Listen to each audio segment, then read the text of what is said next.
I think my career-defining interview was Main Hoon Na Shah Rukh Khan. Okay. Two people in this country have not given an interview. The first person is the second person is Virat Kohli. Okay. Have you ever had an experience where you were asked to, suppress something? I think this is a very tricky ground we have got into. You have to understand this film industry is the biggest gossip monger. Let's not stay in this illusion that journalists are not biased. Of course they are biased. Everything failed in front of Mr. Bachchan for the first time when I interviewed him, where he actually told me what happened exactly after Mohabbat and how he got Mohabbat and how he was bankrupt. Hi, this is Ritobroto and I request everyone to grab a box of popcorn because on this episode of Nimbu Mirchi Nimbu Pods, NMN Pods, we have totally flipped the script. We have turned the table and we have shifted our spotlight on someone who has seen the evolution of cinema, who has seen the changing faces in cinema, and who has seen new age journalism, who has had an experience with a lot of stars, industry insiders, directors, newcomers, and so on. We have with us Mr. Indranil Roy, who will give us a perspective about the layers there is to the glitz and glamour world of cinema.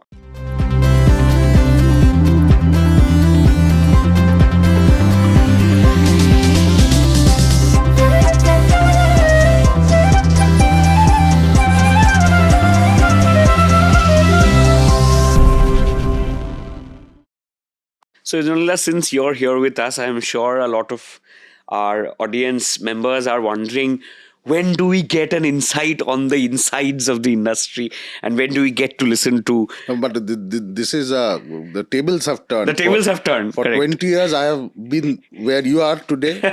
And this is a very nice setup. This is a very proper setup. This is... Right. I have interviewed people in the middle of a bus, on the road, and then also file copies from goddamn places of the world. Correct. So I think journalism is also changed. So I don't know what inside information I can give, but you ask me and I will be honest. Right. So like you said, the tables have turned and intentionally so. And my role also this time feels very new, but this is a unique experience for the both of us also. And I'll start with very basic questions and we want your perspective. Actually, I would like your perspective because you have seen so many actors, directors, you have seen so many production houses come up with new films, old formulas, new formulas, experiments, this, that, left, right, center, everything. So, and I would really like your perspective on how you have seen things change over the years. So my first question would be, whenever we talk about journalism and whenever we see there is some sort of a negation happening that journalism, this happens, that happens, there are paid reviews. They have asked this portal to suppress this story, uplift that story. What do you think about that? I'll just go 20 years back in time. Right. 20 years back in time, journalism was extremely respected a profession. Okay. A newspaper review or a newspaper article or just a quote or just a blurb in a mainstream newspaper. It could be Anand Bazar, it could be Times of India, it could be DNA, places where I have worked. It made a difference. You know where it has changed? In this, I don't know if I'll take names. Two people in this country have not given an interview, one for 10 years, one for 5.5 years. The first person is the second person is Virat Kohli. Okay. Today they need to say something, they just tweet. Right.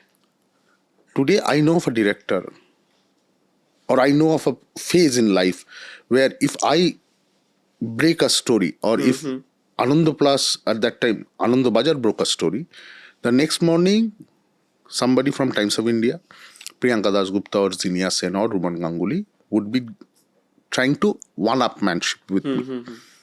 Today, a director or an actor first tweets. Right.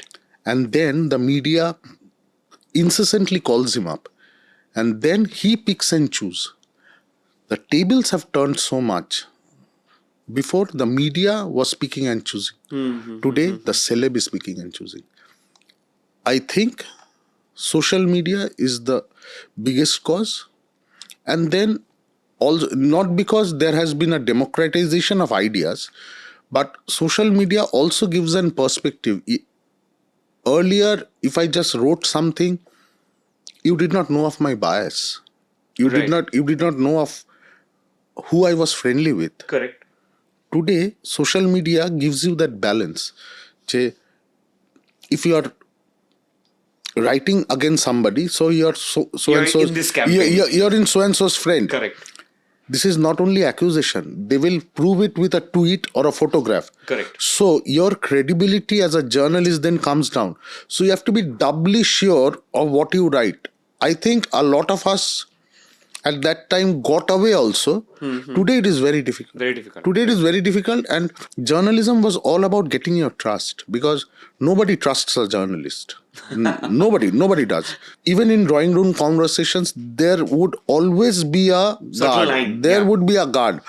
I have seen masks being dropped. I have seen people after 5 packs, 6 packs talking. But then at the end of that, they would say, "Oh, Indranil is here, but this is not for please writing. Don't go This is not for writing." me. Because in journalism, nothing is off the record. Correct. Nothing is off the record. Be very sure. Even if it's your best friend as a journalist, nothing is off the record. अगर लिखना है तो boss मैं लिख देगा. आज नहीं लिखेगा, 3 दिन बाद तो लिखेगा. अगर स्टोरी में दम है तो. So that's how journalism has evolved over the years, and I think it's still evolving. Okay, so you talked about this happening, that you're friends with this person, so you're writing not so friendly with this person, so you're writing in this way or that. One more thing I want to add here, Rito. No person in this world is apolitical or unbiased. Right, okay? Correct. Nobody is. Okay. Let's not stay in this illusion that journalists are not biased. Of course they are biased. Journalists are biased. Of course there are friends. Of course there are people who you don't like. It is also true for celebs. Absolutely.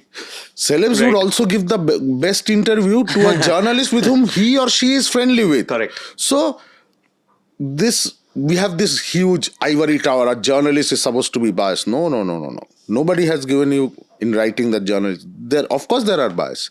And what we talk about editorial policy is biasness. We give this very fancy term. This is our editorial policy. What is the editorial slant? Guru? Correct. You're being biased. Huh? So that is the bias. We garb it with editorial stance and policy. Like you said, that every person involved with the entertainment industry somehow or the other has to listen to this, that, oh, because he or she told you, you did this. If someone else would have told you, would not have done it. The question of favoritism. Have you ever had an experience where you were asked to, suppress something, to put some news above, or you were asked to not write something in a particular way? Have you ever faced this? Especially in the beginning of your career? No, such things don't happen at the beginning of your career, because at the beginning of your career, a journalist is running from pillar to post to find stories. Right. There is no suppression. You have to get a story. Correct. Which you have to put it in front of your editor. If your editor likes it, you will get the next assignment. Right. That's how the growth path of a journalist goes. Such things happen when you reach the middle level. Okay. And there are a lot of factors. First, you have to understand a story is sacrosanct. It may be against somebody you don't like. It may be against somebody who has abused you. It may be somebody who has abused your newspaper. I have worked in a newspaper called Anandabazar Potrika, where a story was sacrosanct. There you did not see. There was no bias. There was no bias. If tomorrow morning that story can sell, or that story puts Anandabazar Potrika on a pedestal, you are supposed to do. If you show any bias, you'll be kicked out. Right. A story is that important.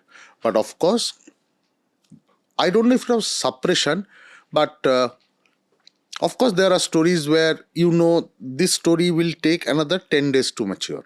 Okay. So you just give an hint and then put it down.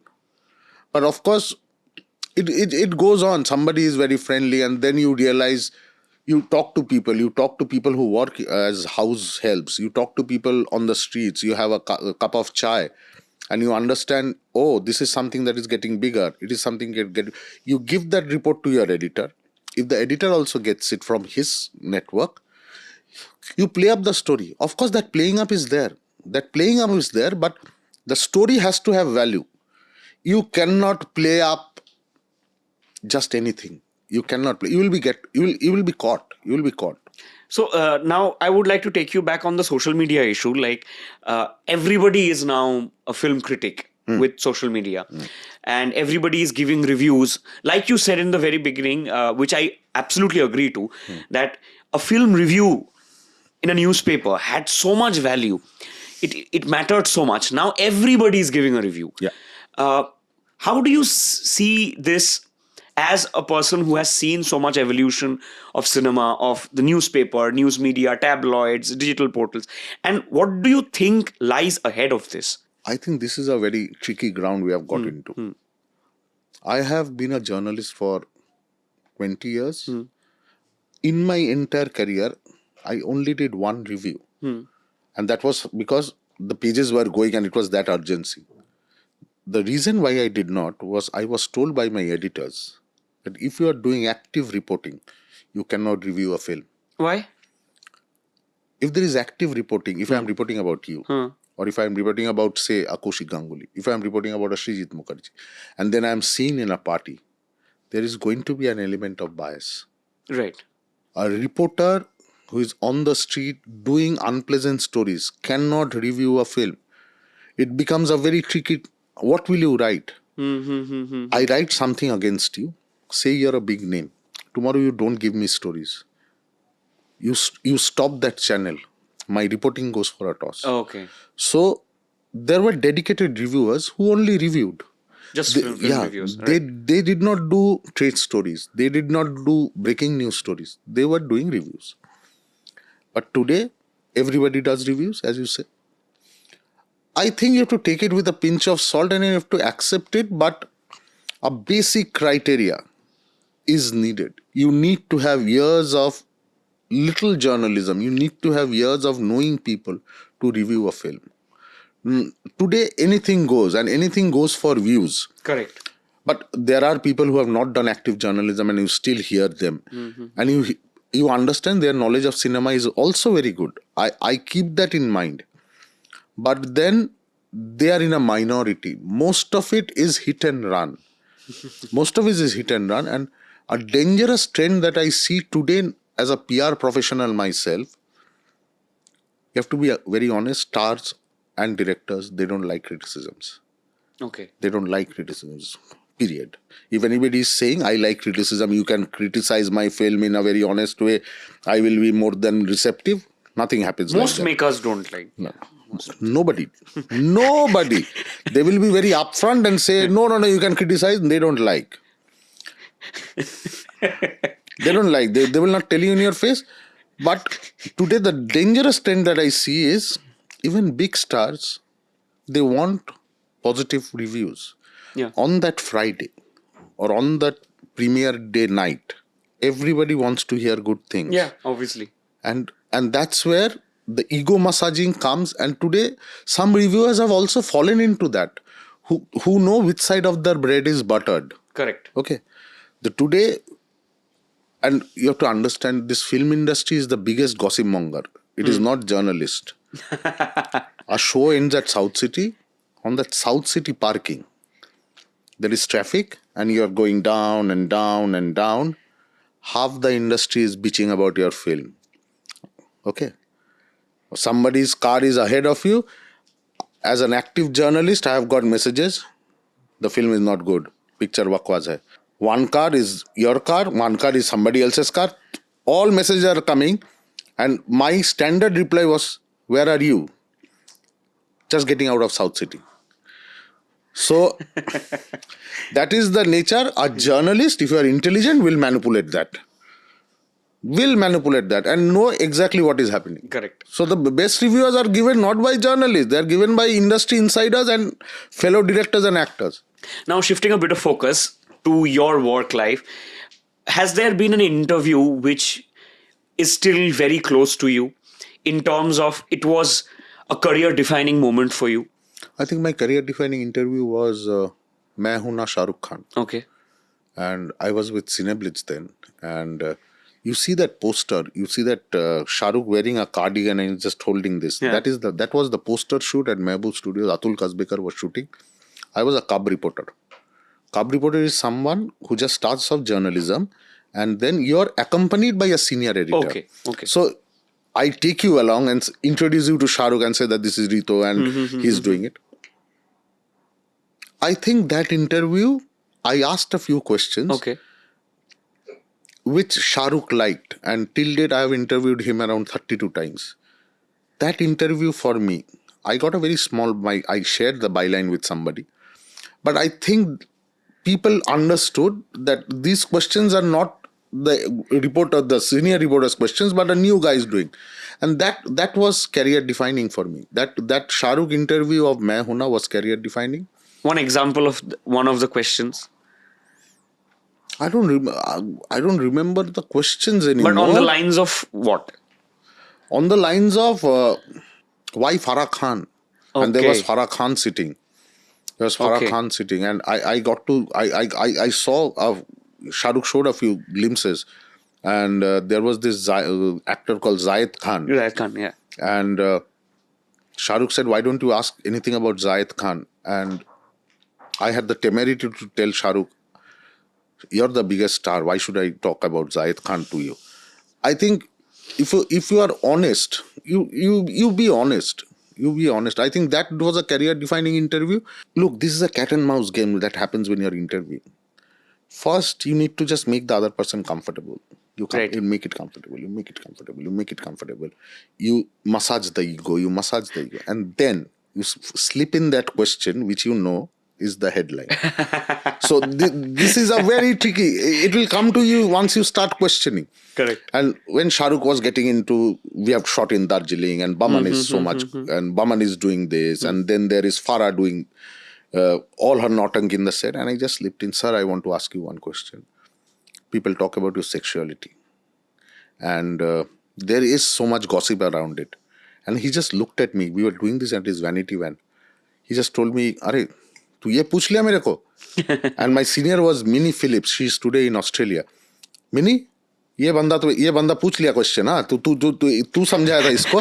And time stood still and Minnie did not know how to react. But then by that time, I knew that probably I'm getting into that game. I was still not that finished product, but I knew how to massage and then just put it. But then everything failed in front of Mr. Bachchan for the first time when I interviewed him.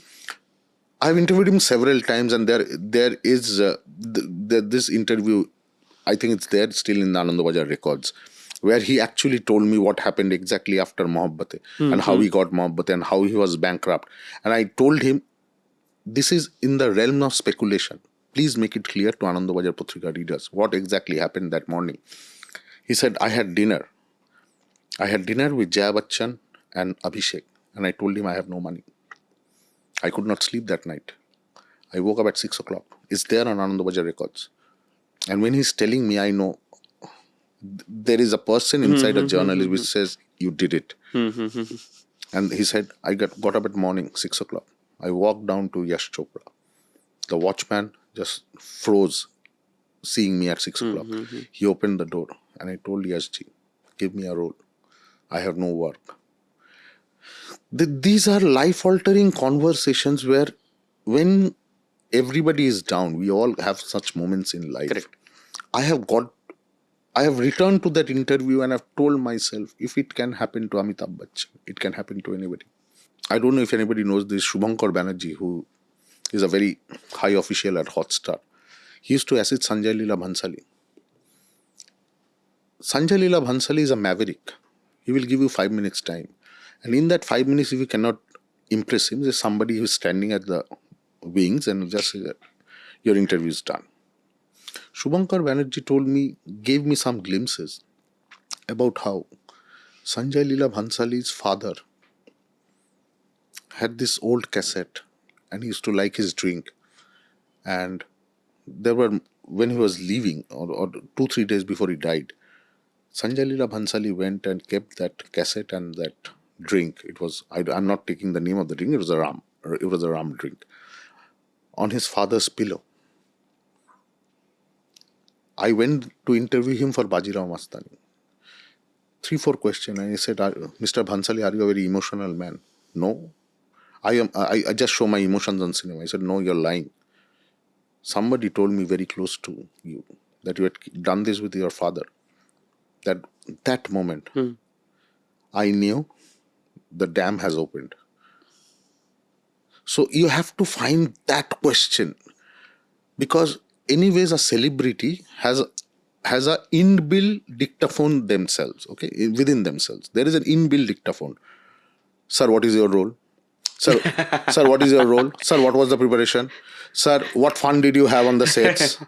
This is actor called Anirban Bhattacharya who said that there is no fun on the sets. Boss, we are working our asses hard. Correct. There is no fun. There is nothing fun. There is nothing fun on a film set. And in Bengali films, with the kind of budgets and with the kind of days that you have to shoot, there is no fun. So you have to get out of that rut and ask that one question. And this is like peeling an onion. You have to peel. And until and unless I get to the person Ritobroto, I will never get the best interview. Correct. I may not get the best interview with the first time I meet you, but the third time I will crack. If I am decent enough as a journalist. So while peeling these layers from the onions, is there a moment which was very unpleasant, a heated conversation, an argument, somewhere things just went off and you think like, and you do not look back at that interview. I think things, when you are peeling, things go out of hand, and they're still my friends. But I think too much of peeling, and I think the heroines go on a toss.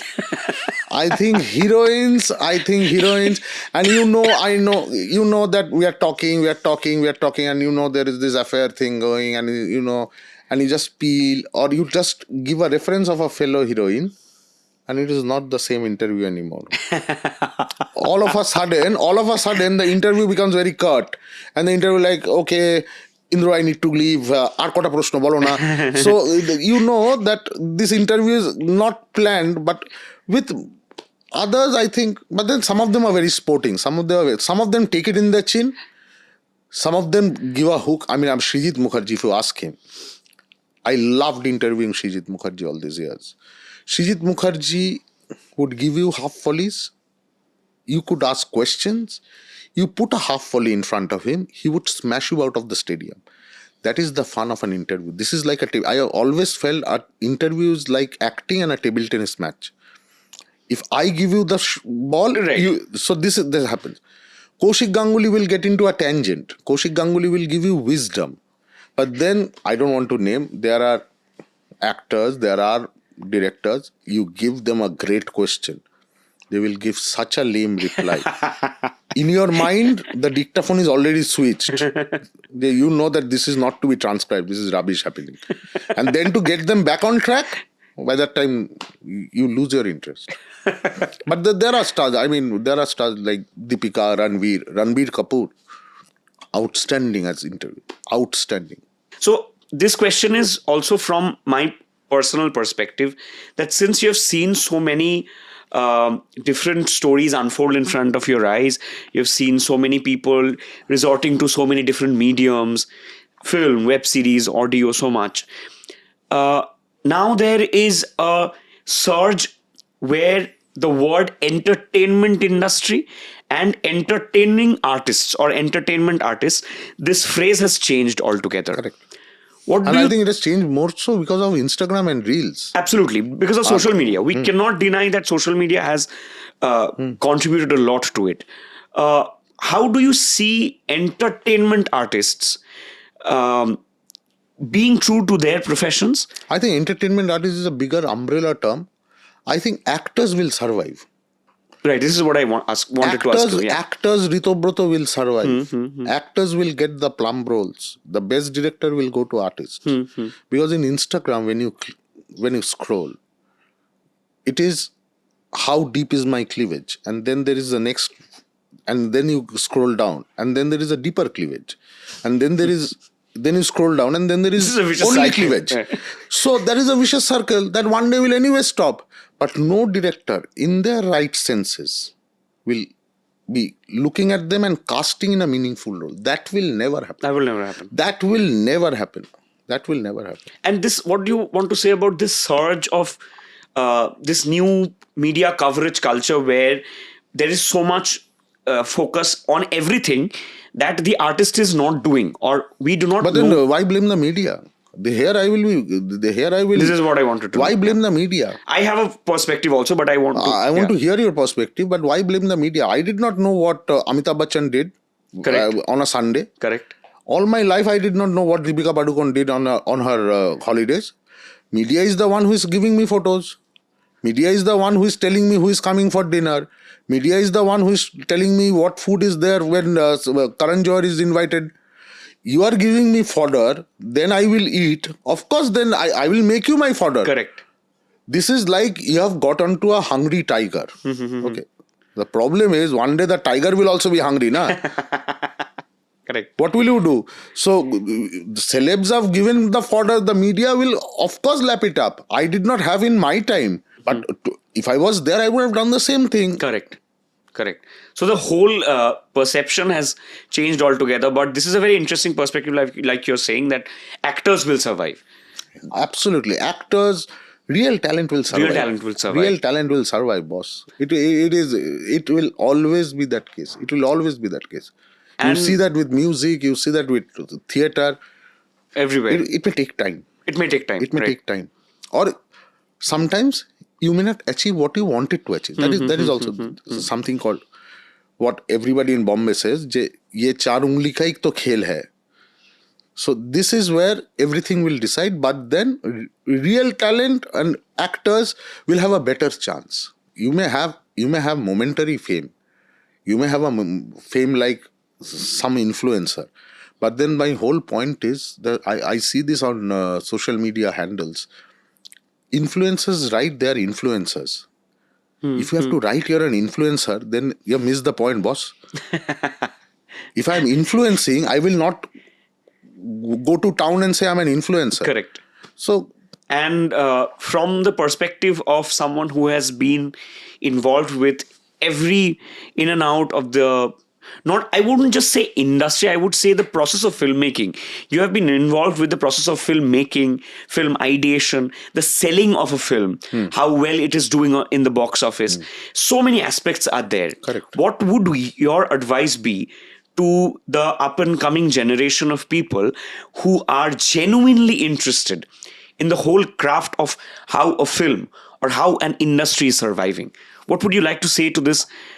To a generation of our people like us? 2-3 things. One, legwork will always give you results which sitting at office calling up people will not give. Absolute legwork. 11 number. Second, if you are an entertainment journalist, stop focusing on actors in your initial days. Okay. Focus on the director. Okay. Focus on the producer. Focus on the trade.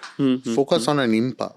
Focus on people who are non-glamorous. They are the ones who run this industry. I learned it very early. There was this building called Naz Building in Bombay. Okay. Naz Building is where films were sold. Naz Building is where Bharat Shah used to make films and get it sold to all the distributors. Go to Dharmatala. There's this area near Impa, near Statesman House, near Chandni Metro Station. That is where Bangla film is done. Prosenjit Chatterjee, you see the kind of respect he gives to distributors and exhibitors. They are the focus on them, and the directors. Directors and producers will make or break everything. Okay. Actors will come on a later stage, but if you are in search of stories, that is where real stories are hiding. But somehow, and this is a rat race, you actually don't have that elbow room. So you need to focus on actors. Where will you meet actors? Where will I get Ritobrato? Where will I get Dev? Where will I get Jeet? I'm only going to meet them once they come for premieres, because that they don't meet anymore. Stars have gone out of bounds. I have been to Chander Pahar outdoor as the only journalist who went from Calcutta. And day after day, before doing those stunts, before a lion shoot or before that black mamba, I have seen the nervousness in Dev. Today, a journalist, I'm sad to say, he or she does not have that option because those doors have been shut down. Right. Those doors have been shut down by everybody. So if I have to break that clutter, I need to do stories which somebody like a Dev or a Bumbada will look and say, oh, who did this story? Okay. And all actors and everybody, they backtrack. And they will find that somebody who worked hard, went to this people, got this quote. So I think non-glamorous people on the initial days will give you the success later in your career. Then you can hang out with stars because everybody wants to hang out with stars. That gives an high. That gives an high. When you meet Amitabh Bachchan, those eyes you have seen 70 close-ups. So anyways, you're a fanboy. Like I said, journalists are not biased. There is no written rule. All of us are fanboys also. Correct. I saw Bazigar when I was in class 10, and then I interviewed Shah Rukh Khan. I interview on the first time. I am interviewing my childhood. Correct. I'm interviewing my childhood. So such things will happen. But then you go on. For me, I'm sitting with Varun Dhawan. It was during his Student of the Year, the first interview. I was not interested in Varun Dhawan. You know who I was interested in? I wanted to meet David Dhawan. Okay. I wanted to hear those Kader Khan Govinda stories. So such things will happen. So go a little back, meet the non-glamorous people who run the business of entertainment, then hang out with the stars. But if you start hanging out with the stars, you will never go that far as a journalist. So 3 issues I would just like your opinion on, 3 particular phrases or terms that have defined a lot of news we have come across. Mostly pertaining to Bollywood, to the national stars, national icons, platforms. One is the question of nepotism, which if you would like to highlight on the effect of nepotism from Bollywood, the debate that has come down with the trickle-down effect to regional industries like ours. The second would be the Me Too movement, mostly pertaining to Bollywood, because I don't think it kicked off much in Bengal, or we would like a perspective on that also from you.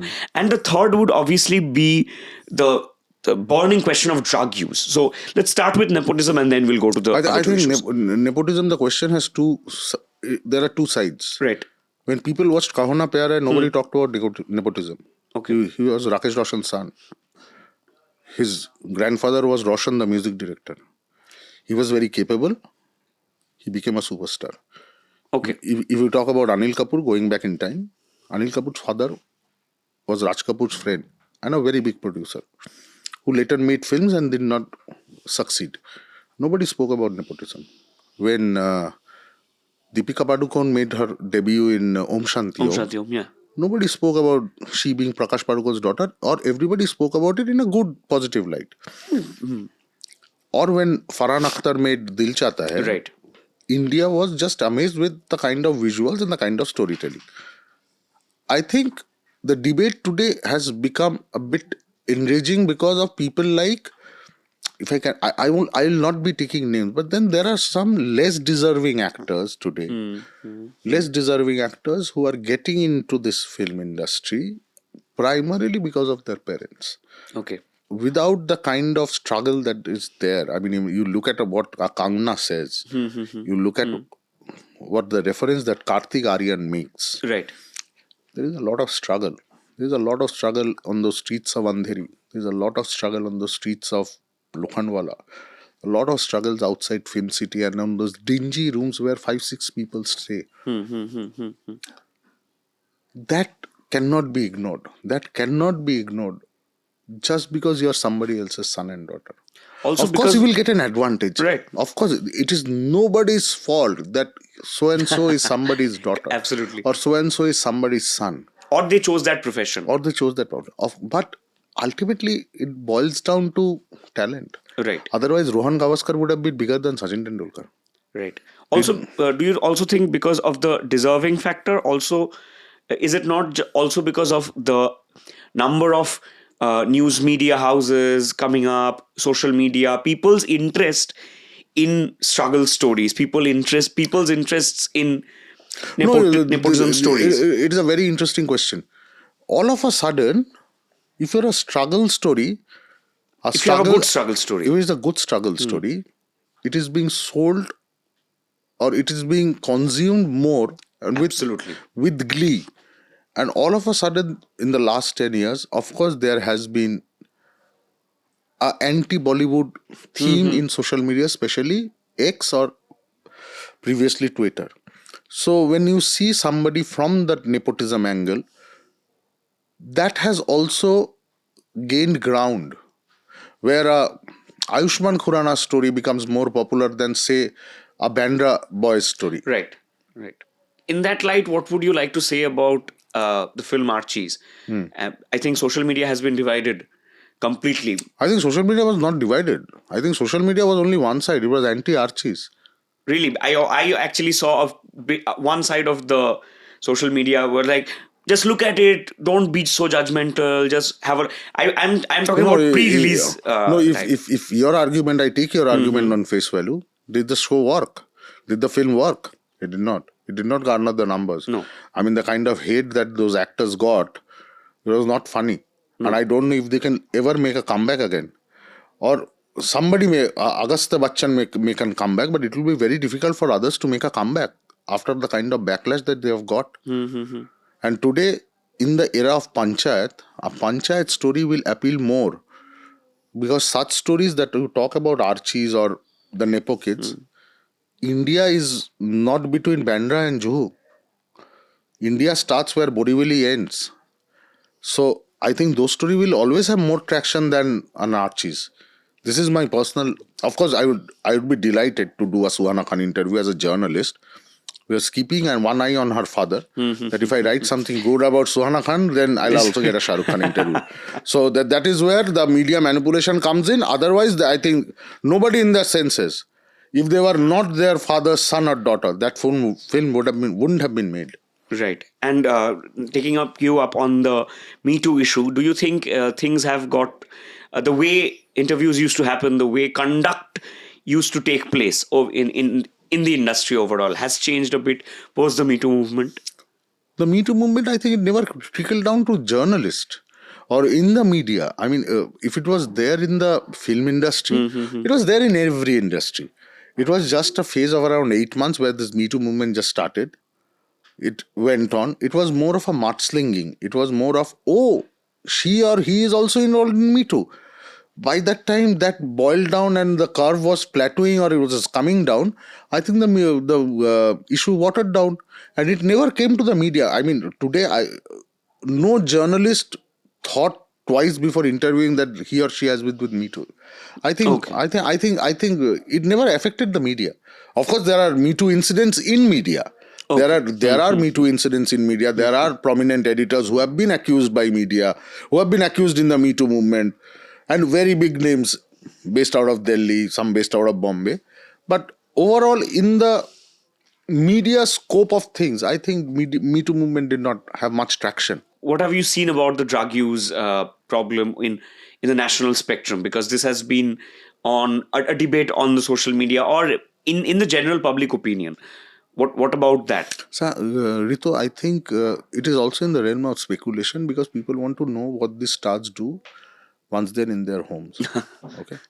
And today, let me tell you with authority, nobody in the media has the access to those parties where there is allegedly some consumption of drugs. So until it is that one video which keeps on circulating, which was uploaded by Karan Johar, where you see the likes of Arjun Kapoor and Malaika and Deepika Padukone. But the media can only speculate. This is happening in center of the pitch. The media is standing at third man. They have no inside access to such drug thing. You can only write a unnamed piece. So and so is a druggie, or so and so is consuming so and so. But I don't think anybody has any credence that this is what is happening. And as for the regional industry, if you consider it as a Bengal, I don't think it is prevalent at all. It is prevalent. I mean, the kind of drugs that is being consumed, or we hear that is being consumed in Bombay or in other industries, with that amount, they will make 5 Bengali films. Correct. Thank you so much for a great session. Actually, Thank this you. was, An absolute privilege, Rito. Absolute and privilege. this sudden change of roles I really enjoyed, and Me too. we have been able to learn a lot about the inside of the mind, basically, and some very important perspectives for something of a lamba race ka ghoda. And the final question I would like to end this is, we have talked about your work and your journey. What do you like to do when you're done? How do you keep the pen, and once you've kept the pen down, I've already kept the pen. I'm in a different business, but the pen.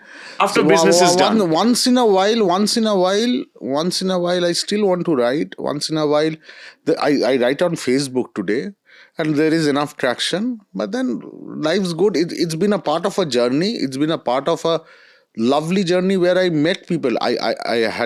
I'd enrolled into engineering, and I left it all because I wanted to do journalism, and I wanted to meet great people. I wanted to meet a Sachin Tendulkar. I wanted to meet a Kapil Dev. I wanted to meet Amitabh Bachchan. And that part of the journey is over. Today, it's on a new path. And I think I've made some great friends, and life goes on. And my cricket and my family keeps me going. right?